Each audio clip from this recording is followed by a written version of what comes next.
Hello, my name is Stacy. Welcome to the Wild Yarrow Apothecaries podcast, where we focus mainly on herbalism, but we also talk about all things holistic health. So grab a cup of herbal tea and enjoy the show.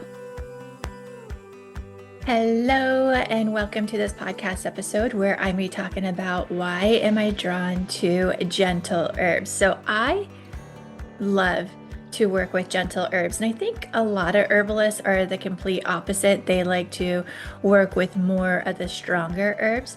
And before I really go any further, I want to give a couple disclaimers. Is one, I'm not a medical professional. This is all for educational purposes only. And I highly recommend that you do your own research.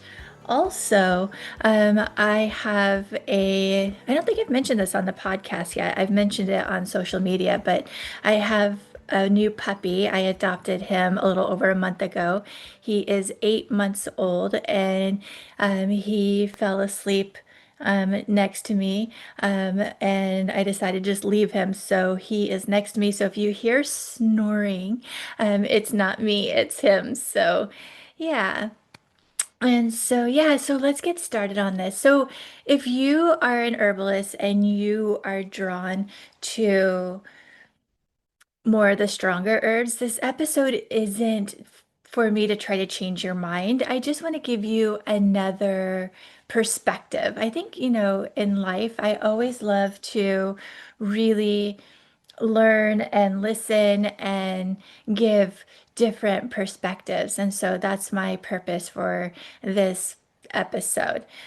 So yeah, so what made me really think about this, this has actually been on my mind for about a year now. This is a topic that I've been wanting to talk about for a year, and I'm not sure why I haven't talked about it sooner.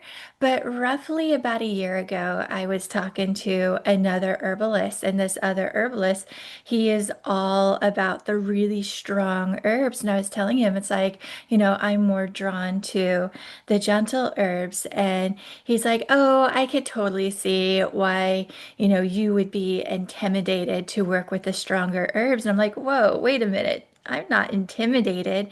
It's more of a personal preference of why I like to work with the with the more gentle herbs. And in this episode, I'm going to be talking about all the reasons why I like to work with the gentle herbs more than the stronger herbs. So yeah, and then I'm not a person that believes more is better. I think a lot of times, we need to do things in moderation. We need to, maybe even just have a little bit here and there. I think in our society, we are all wanting that instant gratification and we want to feel our best like yesterday, And unfortunately, in my opinion, when it comes to health, when you are truly, truly healing, it's going to take time. When you're truly healing, it's almost impossible to have it done overnight. But I think a lot of people, we've been taught that instant gratification, medication, when you go to the doctors, most of the time, they're going to give you medication that's going to make you instantly feel better. The problem most of the time is, though, is even though it might make you feel better right away, it's masking the symptom most of the time, and most of the time, it's not fixing the problem. So when you're actually fixing the problem, this can take time. Actually, like the majority of the time it's going to take some time. And so I think a lot of people, they think, oh, the stronger the remedy I make, the sooner I'm going to get better. The stronger remedy I make, the healthier I'm going to feel. And that's not necessarily true. And this reminds me, a few years ago, I worked at a health food store and I worked in the vitamin and mineral department store, or the vitamin store, or sorry, the vitamin section. There we go. I worked in the vitamin section, and we used to have a vendor came in, and this vendor was, trying to, stock us up with some of their supplements. And she would always be bragging about how, oh, our remedy, and this supplement was herbs. So it was a herbal supplement that was put into a pill. And she'd always be like, our supplements, our herbal product here is the most potent on the shelf. It's the most strongest on the shelf. And this always gave me a really bad vibe. It made me really, really uncomfortable. And in the back of my head, it's like most people would probably think that that's great. Most people would probably be like, oh, sign me up for the most potent, or sign me up, for having the strongest herbal supplement out there. But I was thinking, is more really better? Could this really strong herbal supplement, could it cause gut issues? Could it do damage to the gut lining? Could it stimulate or overwhelm the nervous system? Could the supplement be overwhelming the immune system with it being so strong? A lot of people right now are struggling with autoimmune disorders. I'm not joking with you guys. At least the last 10 clients I have had all have had some form of autoimmune disorders. Autoimmune disorders is like a big, big thing right now. And could these supplements be overstimulating the immune system even more since they are so strong? Or could it be causing something else, when it comes to herbs, when it comes to healing, sometimes, in my opinion, is the most simple things that is going to heal. Another way to think about this is, um, oh, I think it was roughly about 11, 12 years ago, I really got into essential oils. I really got into essential oils. And when I first got into it, they were telling us that we should ingest some of these essential oils. And then a few years ago, they came out saying, no, ingesting essential oils is actually not really healthy for you. All of that concentrated volatile oils can actually do harm on the body. It can, really, like a lot of it can really cause issues with the gut lining. And so I think about that with herbs too. Do we really want our herbs to be super strong? To me, strong herbs, there is a time and a place for strong herbs. To me, strong herbs are when you absolutely need them. And most of the time, there are exceptions to this. I believe there are exceptions, but most of the time, I believe that strong herbs should be used for acute reasons. So, maybe an infection, maybe um, you are super, you have like a really nasty cold. You hurt your back, which I'm going to be talking more about in a little bit. And but I do think every once in a great, great while, they can be used on chronic conditions. And to me, and I think there's only like a minuscule of times when these really strong herbs should be used for chronic conditions. And that's if you can say that you have tried all the gentle herbs and they didn't work. And then a lot of times I think when we're using strong herbs, we're using it allopathically. And so I have an episode, it's one of my first few, like one of my first top 10 I shouldn't say it that way. It's one of my first 10 episodes I did.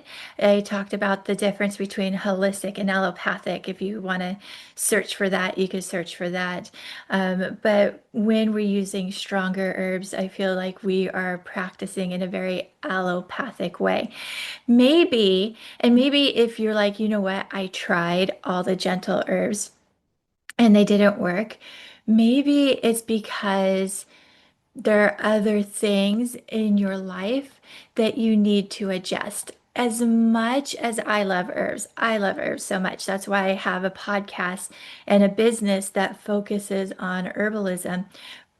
But I believe that they can't heal the body by themselves.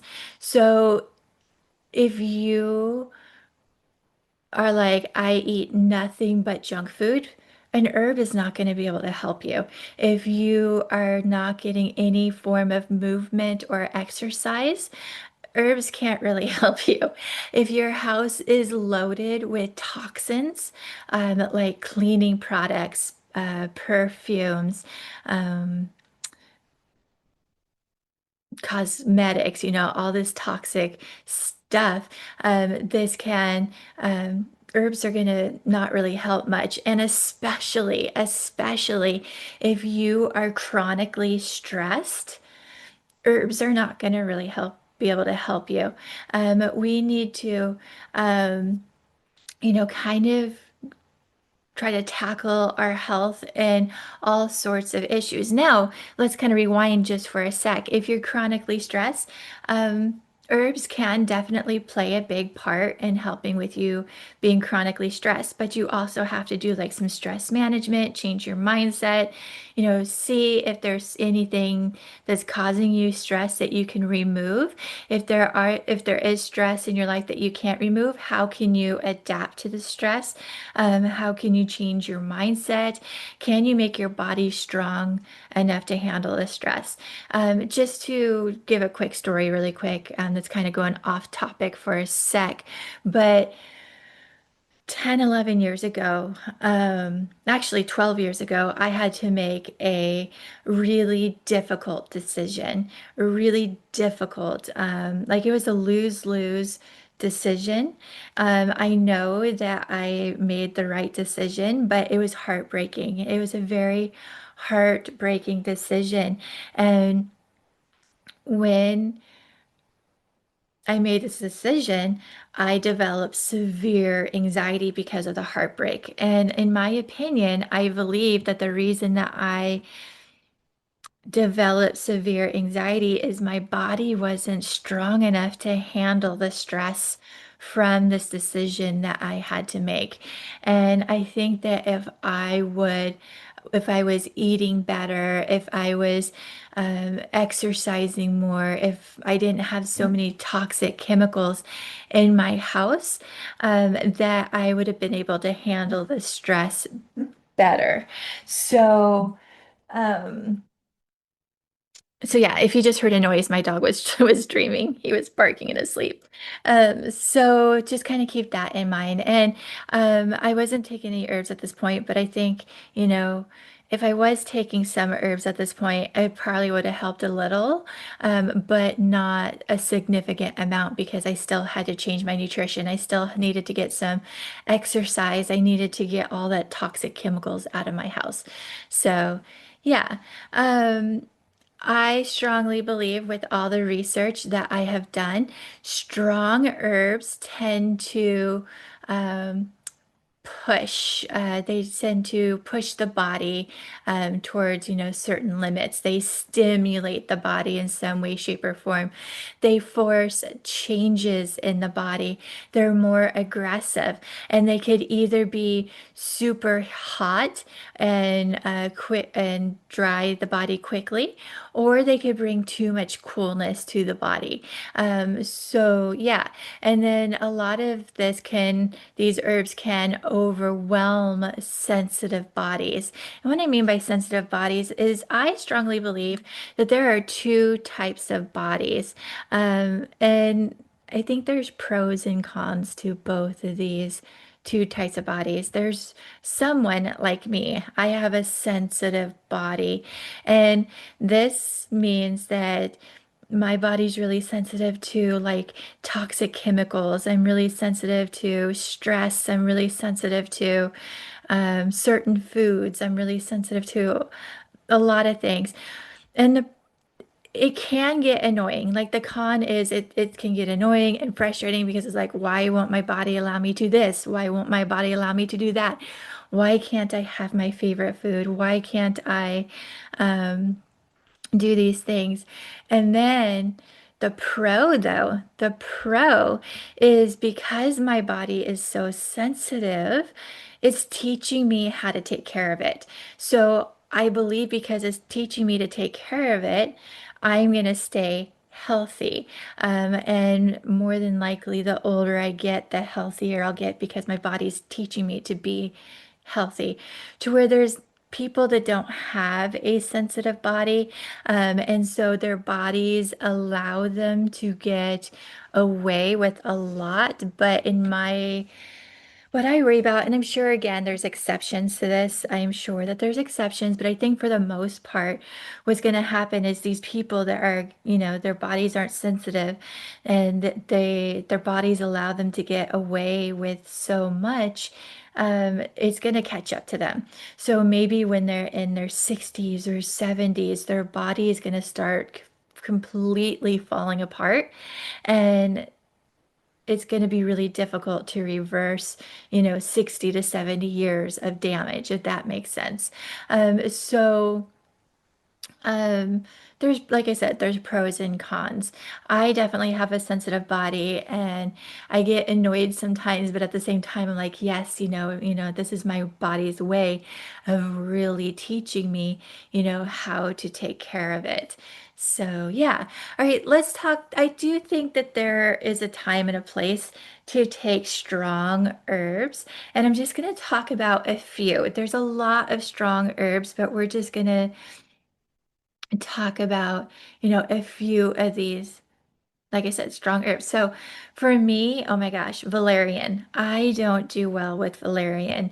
Um, when I take valerian, even in a small dose, it makes me really tired and too tired, even when I take it at night. So when I take it at night, it makes me sleep too well. And I know you're thinking, oh, what's too well, but and we're going to talk more about this in a moment, but I have an old injury in my back. I hurt my back when I was 18, and because of this, I like to move a lot in my sleep. If I sleep in one position for too long, my back hurts. And so when I sleep, I flop a lot. I flop, flop, flop. And this makes my back feel good. When I take valerian, I don't move. I kind of wake up in the same position as when I fell asleep, and my back hurts. And it seems like my whole body is just kind of achy from, not moving while I was sleeping. And then when I wake up, I feel really groggy. And so for me, I don't usually take valerian, but because I have an old injury in my back, and just to give you a little backstory on that, when I was 18, I was in a really bad car accident, and it really I didn't like break my back, but it caused havoc with my back. And ever since, I have off and on back problems. And every like 3 to 5 years, I completely throw my back out. And so I think it was like 2 Februaries ago, I threw my back out. And I actually had a really hard time sleeping because I couldn't move. If I moved, my back would like completely spasm. And when your back completely spasm, it's almost like all of the muscles. Actually, you know what? My husband was asking me about this. He's like, what does back spasms feel like? And this is the closest way that I can, like when your back is completely, completely out, and you get back spasms, this is the best way I can explain it. When you get Charlie horses in your legs? Think about that, but in your back, and every time you move, you get a Charlie horse in your back, and the more you move, the worse it gets. And oh, it's just horrible. It's like a nasty, nasty Charlie horse in your back. Um, but when I had when I threw my back out 2 Februaries ago, I was taking valerian because, for one, it was helping me sleep and not move very much because it every time I moved, it just hurt so bad. So while I was sleeping, I did that. But valerian is also a really powerful muscle relaxer. So it helps to relax the muscles. And so I was using that to help to relax my constricted back muscles. And so I do use valerian just very rarely, just when I need it. Another herb that's really strong, and I've actually never used this herb, but a lot of people talk about it, and that is poke. So poke, some people call it poke weed, some call it poke root, some call it poke berry, depending, on what part of the plant that you're using.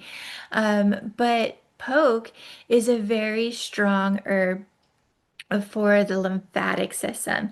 And you got to be careful with poke because you do not want to take it in large amounts. If you take it in large amounts, it can be toxic.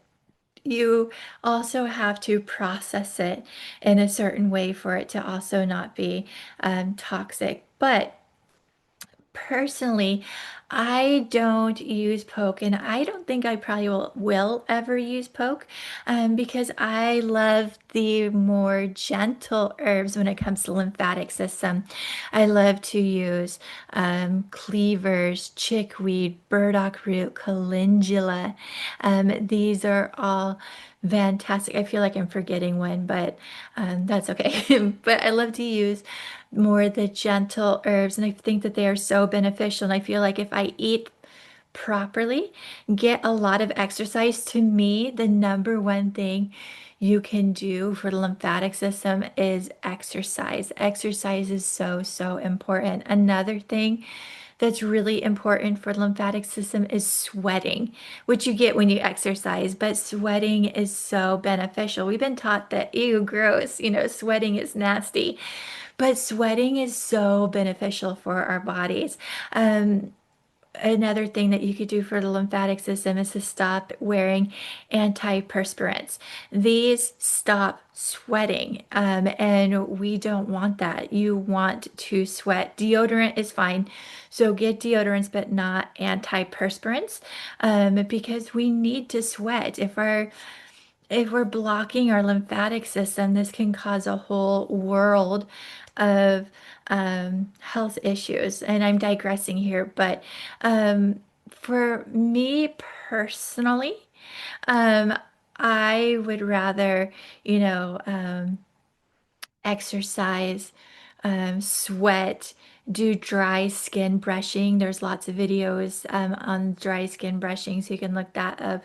And using gentle herbs and eating right and staying hydrated. These are all really good for the lymphatic system. And so, in my opinion, like for at least me, I don't see the need of using poke. But again, if you like poke and you want to use poke, I'm all for it. It's just definitely not an herb for me. Now, the next three herbs that I am going to mention are not really that strong in small dosages, but they're strong if you take them in normal to large dosages. And that is the first one is cayenne. So cayenne is an herb that we wanted that's so beneficial. Oh my gosh, cayenne has so many amazing benefits that I absolutely love. But we want to take them in small amounts. So cayenne, unless you're my husband loves cayenne in large amounts and it seems to work for him. But for a lot of people, you want to take it in small amounts. Um, so like if you take a tincture, I would start with just like a drop or two. If you are taking it in a tea, just a little bit of a dash in there. If you are what else? What else? What else? If you're seasoning it, season however you want to. And some people, I think some people can use cayenne in larger amounts, but there are a lot of people like me that I actually don't like to take cayenne at all just because it doesn't work well with my body. I feel like it's too stimulating for my body, and so I don't consume cayenne whatsoever. But it does have amazing medicinal uses, and if it didn't stimulate my body too much, I would take it because it is so good for circulation. It is fantastic for the cardiovascular system. It's good for nerve pain. Ooh, I do love cayenne topically, so I will occasionally use cayenne topically when I need it. So it is amazing, but in large amounts, and some people it could be too stimulating. It could be too hot, bring too much heat, especially for people who are already hot. So if you're someone who runs super hot cayenne, may bring too much heat energetically. So, yeah, this next one I actually use on a regular basis, but in small amounts. And this is ginger.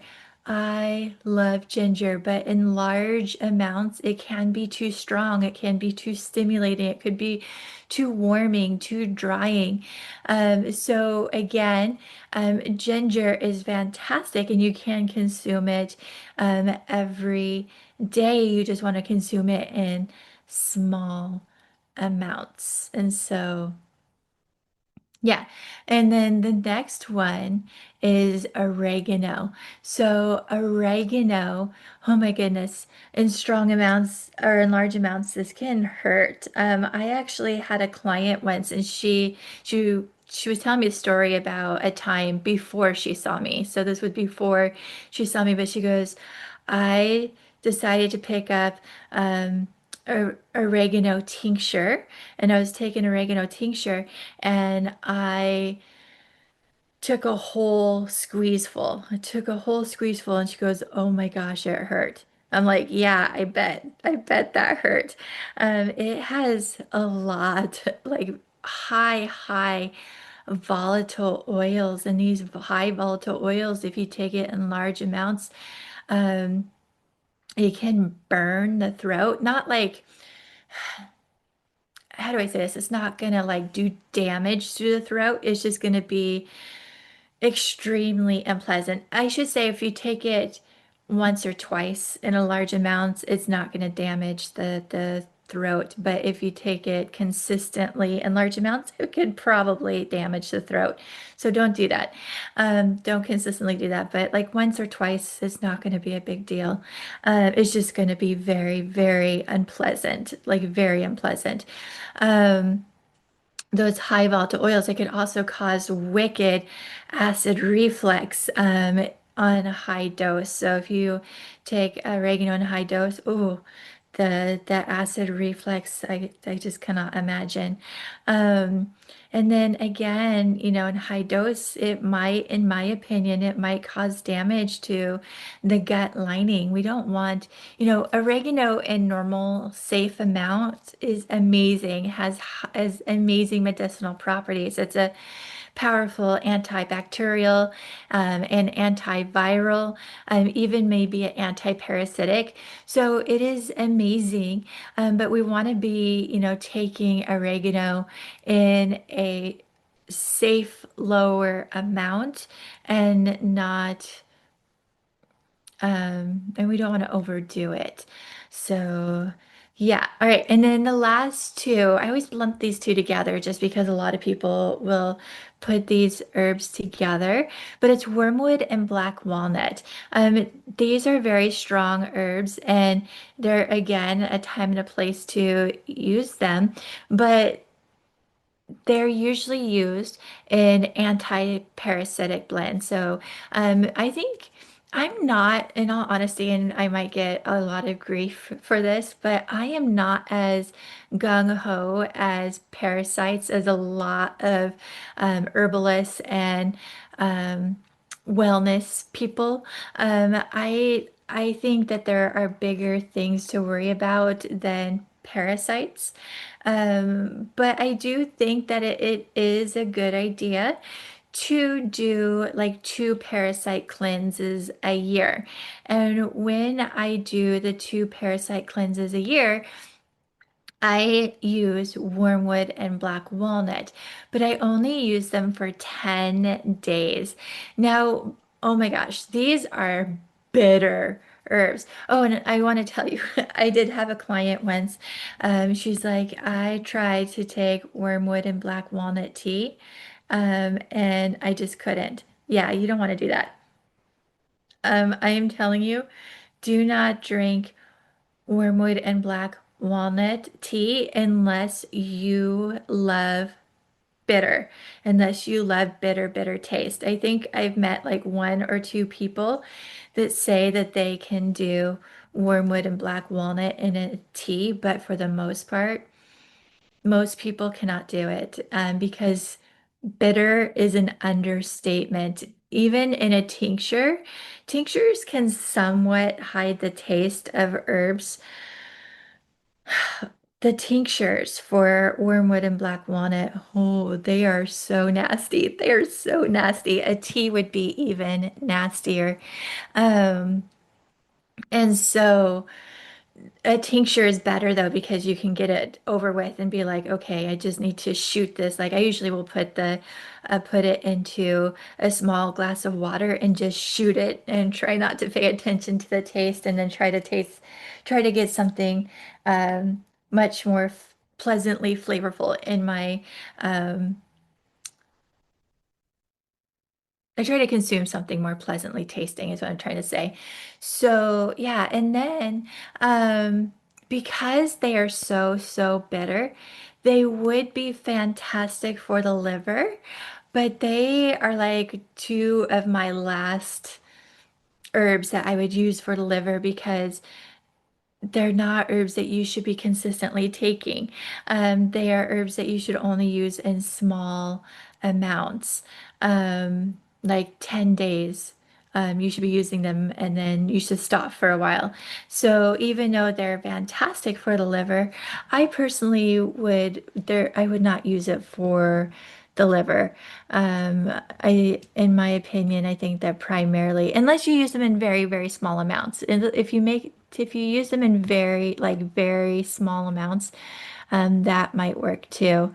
But yeah, wormwood and black walnut are very strong herbs and they're trying to kill parasites in the body. So we don't want that in our body on a regular basis. So, yeah. All right, let's start talking about gentle herbs now. So, to me, like I was saying, for the most part, stronger herbs are for like acute. Um, they are for helping with with not the daily issues. So more acute issues, and we're using them more allopathically. To me, with gentle herbs, we can use them more holistically, and I'm all about holistic. I love holistic health. And so gentle herbs is all about like nourishing. I believe in our society that most people have deficiencies and they don't even realize it. Even if you take a multivitamin, you probably have deficiencies because several reasons. One is a lot of people have inflammation, and inflammation can inhibit the absorption of vitamins.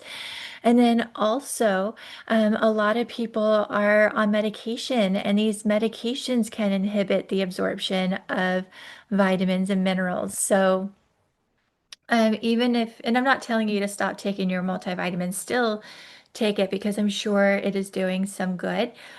But um, I think that everybody should somehow go get a full panel done for vitamins and minerals. A full panel. A lot of doctors are testing right now for vitamins and minerals, but they're only doing a selected few. And I'm always wondering, why are they just doing a selected few? Why aren't they doing a full panel. So find a way to do a full panel. I think that that'd be really good. But a lot of these herbs are very nourishing to the body, not just nourishing and bringing nutrients, but just nourishing and calming and soothing. And we're going to be talking more about that in a sec. But it gentle herbs also tend to help to rebuild. Um, some of them help to rebuild the nervous system. They help to rebuild the gut. They help to rebuild um, the respiratory system. Like just because sometimes with our society, the way that we're going, like our nervous system can be dysregulated. So a lot of these herbs help to rebuild and bring it back to regulation. Um, Oh my goodness, gut. A lot of people are having gut issues like leaky gut, IBS, SIBO. And so there's some herbs that can help to rebuild the gut back to being super healthy. The respiratory system, a lot of us are breathing in really nasty toxic chemicals. And so there's some herbs, once we get rid of those toxic chemicals, there are herbs that can help to really nourish and rebuild the respiratory system to bring it back to health. Not all, but there's a good portion of gentle herbs that can moisturize. Um, I think a lot of people are struggling with dryness. So a lot of herbs help to bring moisture and hydration to the body. A lot of gentle herbs bring like to soothe the body and bring calmness to the body. Um, it can help to make us feel more safe. It can help. A lot of gentle herbs help with the nervous system, which we need. The more I research health, the more I realize that the nervous system has is like tied to everything. And if we're stressed, this can pretty much cause most, if not all, disorders out there. So, for chronic, we'll say for chronic, not acute. But it can, I think that if the nervous system is out of whack, it could cause um, havoc. Um, no, I don't want to say it that way. It can cause or help to cause most, if not all, chronic conditions. So we're going to say it that way because acute, like having a dysregulated nervous system, is not going to cause you to break your leg. It could, though, however, help you develop a heart attack. And I think probably a stroke is one of the things, though. Not the only thing, but one of the things. But anyways, hopefully you guys know what I mean there. And it can really, gentle herbs can help to really go in deep. So it really, a lot of gentle herbs help to strengthen, nourish, and tone the body in some way, shape, or form. So yeah. Let's talk about 10 gentle herbs and what all the amazing things that they can do. So the first one is chamomile. And if you're not a part of our membership, we're learning all about chamomile this month in our Herb of the Month membership. This is our, and I cannot believe that chamomile is considered to be a gentle herb because it does such amazing things. So, chamomile is super calming. It really helps to calm the body, it soothes the body. Not only does it, like a lot of us know that it like calms and soothes the nervous system, but it also is really calming and soothing to the digestive system. So, I always recommend chamomile for people who get like the anxious tummies, the stressed out tummies. So you know when you're anxious or stressed and you could feel it in your gut. Um, Chamomile is really beneficial for helping with this. And it can help with irritability. It may help with sleep, and it can help with muscle tension. One of my favorite things about chamomile is it has strong anti-spasmodic properties in it. So a gentle herb has strong anti-spasmodic properties in it. Absolutely love that. So anti-spasmodic helps to relax the muscles. And so let's just talk about this for a sec. So both chamomile and valerian has strong antispasmodic properties in it, but one doesn't make you sleepy and groggy, and the other one does. Now, chamomile does promote a lot of calmness, so it brings calm to the body, and the calm can make you sleepy. Um, but yeah, so anti-spasmodic, what can this do? This can help with, relaxing the muscles. It can help with headaches. Whenever I rarely get headaches, but on the rare occasions that I get headaches, I'm grabbing for chamomile. It is amazing for headaches. It also can help with coughs. If you have a spasming cough, chamomile may be able to help with this. So it is amazing. The second herb we're going to talk about is linden. What's really awesome is in our herb of the month, we learned about linden last month. So in October, we learned all about linden. And linden, oh my gosh, it is, in my opinion, the most delicious herb. I'm not really into the floral taste, and linden is floral, but it tastes so good. It helps to really nourish, support, and strengthen both the nervous system and the cardiovascular system. If you have heart palpitations or high blood pressure because of stress or anxiety, linden may be able to help with that. It supports the lymphatic system, it calms the heart, it brings moistening properties to the body, so it soothes the body, it doesn't dry the body out. It has protective, it just kind of makes us feel protected. So um, it's just amazing. Oh, and it's also a great, gentle, but effective herb when you are feeling like overstimulated or when you're grieving. Linden is so beneficial for that. All right, this next herb is gentle, but even though it is gentle, we want to use it in smaller amounts. We do not want to use this herb in large amounts because it's strong. It has a strong taste. Energetically, energetically is gentle. Taste-wise, it's strong. Let's say it that way. But it's rose petals. So rose petals, energetically are super gentle. Just the taste can get a little strong if we have it in large amounts. So rose petals, oh my gosh, it just brings again calmness, but in a different way than chamomile. Like it's almost like an uplifting calm, if that makes sense. I know that sounds kind of like an oxymoron, but it just brings like comfort, but in an uplifting way.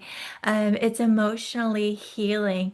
It's really good for the nervous system and the cardiovascular system, and it helps to gently reduce inflammation in the body. So it is so amazing. Um, this next herb, a lot of people I think don't realize that we can use this herb, and I've been reluctant to use this herb, but I've been using it more and more lately because, in my opinion, it's silly because we've all been told that this herb is good for cats, but it's good for humans too, and that is catnip. So it catnip has the opposite effect on humans as it has for cats. You know how I think there are a few cats out there that it does calm and mellow out cats, but there are other cats or a lot of cats that you give catnip to and it just wires them. It just really um, makes them all spazzy and I want to say weird, but I'm afraid. In my opinion, weird is a compliment. So I I mean weird in a good way. So, normal is bad to me and weird is good. But anyways, but for humans, um, catnip is super calming and soothing, and is one of the most underrated nerve vines. And I think that's because it gets overlooked because we keep thinking of catnips are for cats, but it can help with humans too. It can help to ease our anxiety, can ease our tension. It's also really good for headaches, restlessness, and just like chamomile, it can help with the nervous or upset tummies, the anxious tummies. The really cool thing about catnip that I like is a lot of herbs that are super good for the nervous system are cooling. And if you're like me, I run cold. So cooling herbs, I shouldn't be focusing on cooling herbs, but I need that soothing, and that calmness, herbs. And so I do love chamomile and I use chamomile a lot, but I've been bringing in catnip to help to bring some warmth, into my tea blends. And so yeah, so catnip is amazing.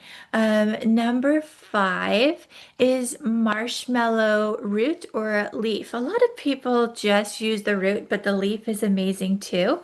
Um, and then I think I can't remember what month, but next year we're going to be learning all about marshmallow, and I can't wait to talk about both the root and the leaf. And I am guilty that I primarily use the root too, but the leaf has a lot of benefits to it. It's such a gentle herb.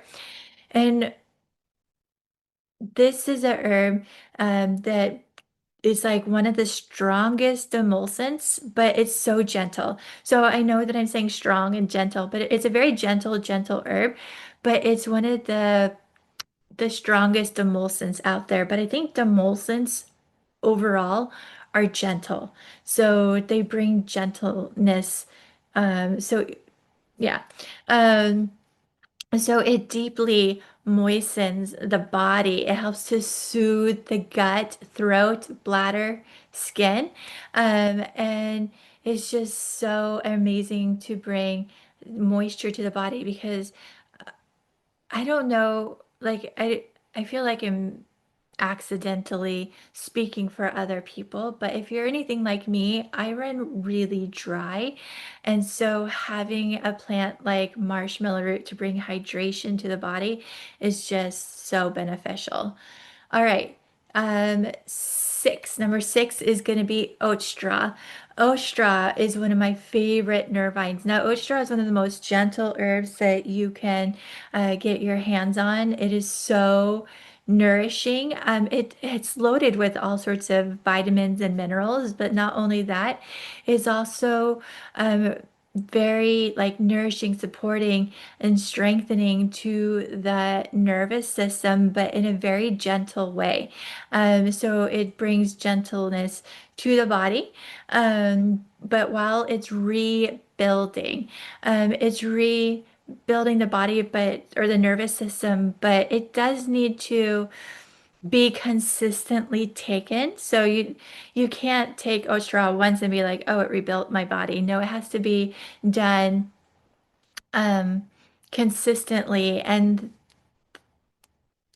the benefits you get from it is so gradual that you might not notice, that it was actually helping you until you stop taking oat straw and then you go back to feeling the way you did and you're like, oh yeah, it was actually helping me. So it's nourishing to the nerves, it's grounding, it supports burnout recovery, it's gentle, like I said, mineral rich. So, yeah. All right, number seven is lemon balm. Now, again, even though this is a gentle herb, we still want to take it in smaller dosages just because energetically, again, it is calming. It is gentle, I should say. So energetically, it is gentle, but the taste can be strong. And if we take it in too large amount, it can give us acid reflux. So we still want to take this one in a smaller amount. But lemon balm is so nourishing and supporting to the nervous system, the cardiovascular system. It's uplifting, so it calms the body in a very uplifting way.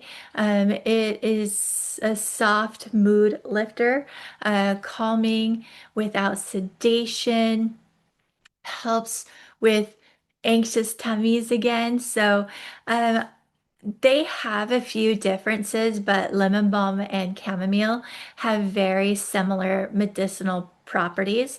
And one of the similars, and just like catnip, it's really good for people to get the anxious stress tummies. And so it helps with nervous energy. So it is so amazing. Calendula is another gentle herb. You know, a lot of people that I've been working with, a lot of herbalists, they have said that calendula was the very first herb that they used, that they really got to know when they got into herbalism. And I could totally see that. It's such a happy, colorful, brightening herb, and is so beneficial. So it's so gentle yet effective to the skin. Um, it's just so amazing to the skin. It can help with most skin issues like wounds, cuts, scrapes, bug bites. It can help with eczema, psoriasis, acne. It's so amazing for that. It can help with the lymphatic system. Um, it can help with liver. So yeah, and I do want to say though, as beautiful as an herb as it is, it's not the best tasting herb. So if you take it internally, I would um,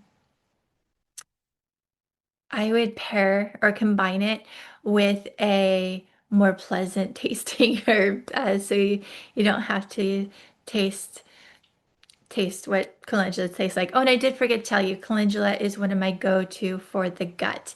So yeah. All right, number 9 is plantain. So plantain, oh my gosh, this is one of my all-time favorites, and I'm super lucky. I have this growing abundantly in my backyard, and it just makes me feel so good to know that it's growing in my backyard. This is considered to be a pesky weed that most people are trying to get rid of in their backyard. It's like the number one herb is dandelion that people are trying to get off of their lawn. And I could be wrong, but if I had to guess, I would guess plantain is the second most common herb that people are trying to get rid of in their yard. If only they knew all of the benefits. That plantain has. But plantain, just like calendula, is so beneficial for the skin. It helps to um, can help with wounds, cuts, scrapes, and all of that. But what really sets plantain apart from other herbs that help with the skin is it draws things out of the skin. So if you have um, like a splinter, a bug bite, like a mild bug bite, a rash of some sort, it will try to draw out anything that it needs to. It's one of my go-to for the gut. It helps to reduce inflammation.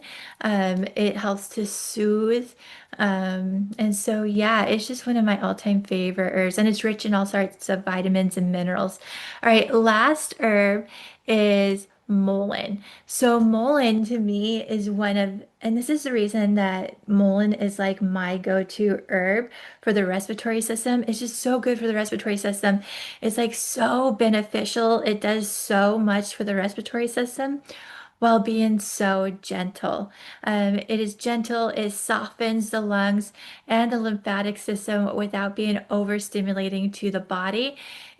A lot of herbs that are good for the respiratory system dry out the respiratory system, where mullein moistens. It brings moisture and mucilage to the respiratory system, It helps to break up mucus and phlegm, while also just getting it up and out of our body. And one of my favorite things, and I talk about this all the time, but one of my favorite things about Mullein is where I live, our natural disaster is wildfires. I live in fire country.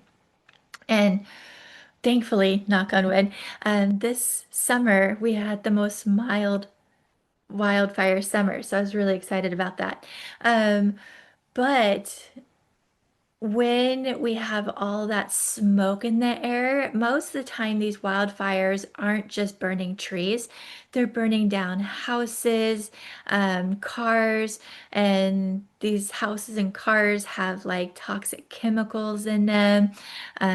There's like plastic, there's trash, and this brings a lot of yuckiness into the smoke. There's a lot of gross thing in the smoke particles, and we're breathing all of that in. And um, I rarely get headaches, but when there's a bunch of yucky smoke in the air, I get headaches. Like I don't get headaches like when people have their fireplaces going or when they're just burning wood, but when there's that other junk in the air, I start getting headaches. And Mullein is really beneficial for getting all of that nasty junk out of the lungs. So I rely heavily on Mullein during fire season to get all the nastiness out of my lungs. But it's also really good for allergies and colds. And it's just an all around um, gentle, gentle herb for the respiratory system. So, so yeah, so like I said, I love, and all the herbs that I just mentioned, these are all very, very gentle yet effective herbs. All these herbs help to nourish and support the body in a very gentle, gentle way. And I think that working with the more gentle herbs is more more holistic than trying to use the stronger herbs, if that makes sense. I feel like most of the time the stronger herbs we use more allopathically to more the gentle herbs. We're trying to use them in a very holistic way where we're trying to nourish and restore, soothe, calm the body. We're not trying to overstimulate it. I feel like this world that we live in is so overstimulating. Why do we want to, on a regular basis, overstimulate our body? Um, Here and there, I understand, but not on a regular basis. On a regular basis, I don't feel like we need strong herbs, although I do think that there are some exceptions. Another way to look at it is, to me, gentle herbs are kind of like we're talking to our body, we're communicating civilly with our bodies, but when we are using stronger herbs, it's kind of like we're yelling or screaming at our body. And sometimes we do. Sometimes we need to yell and scream at our bodies. Like if we have a nasty infection, we're like, hey, we need to heal this. If we have a heart attack, we need to. But if we have a heart attack, we don't use herbs. We go to the hospital. But if we like, oh, with my back spasms, it's like, hey, knock the spasms out. I need to yell at you so you stop that. But on a regular basis, we want to just, gently talk to our body and say, hey, let's use these more gentle herbs. So for me, I'm not afraid to use stronger herbs. I just don't see the purpose of using stronger herbs for the most part when it comes to chronic conditions. Um, I don't see the need to use stronger herbs on a regular basis most of the time. Um, I think that holistically, it's better to use more gentle herbs, especially in today's world when we already have a lot of overstimulation, where we have a lot of things that are being forced upon us, when we already have a lot of things drying out our bodies and all of that. So, I am just such a big fan on gentle herbs, and I do want to just say, that to me, gentle herbs are so, so effective. And I think a lot of times that even though they're gentle, they're quite effective. And I think that a lot of times gentle herbs are overlooked because they're not more. They're overlooked because, oh, what do you mean? This is, just gentle. Um, and so hopefully this episode will help you to maybe develop a relationship with more gentle herbs to give gentleness to our bodies. We should be gentle to our bodies. Our bodies, they, oh my gosh, our bodies are amazing. Our bodies, what is the right term? I lost what I'm trying to say.